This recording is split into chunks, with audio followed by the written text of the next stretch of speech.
নাহমাদুন সাল্লি আলা রাসূলি কারীম আম্মা বাদ। ভাইয়া দোস্ত বুজুর্গ আজিজ, আজকে আমরা জানবো সূরা ইখলাস ওযু অবস্থায় 200 বার পাঠ করলে কি ফজিলত। সূরা ইখলাস ওযু অবস্থায় 200 বার পাঠ করলে 10টি ফজিলত রয়েছে। 1 নম্বর ফজিলত, রহমতের 300 দরজা খুলে যাবে। আল্লাহ তাআলা তার রাগের 300 দরজা বন্ধ করে দিবেন। রিজিকের 300 দরজা খুলে যাবে। 200 রাকাত নফল নামাজ পড়ার চেয়ে উত্তম।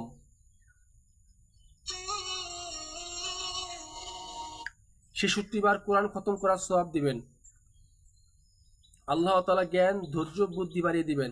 জান্নাতের মধ্যে 20টি মহল দিবেন, যার মধ্যে ইয়াকুব, মারজান ও জমজম দিয়ে তৈরি প্রতিটি মহল থাকবে।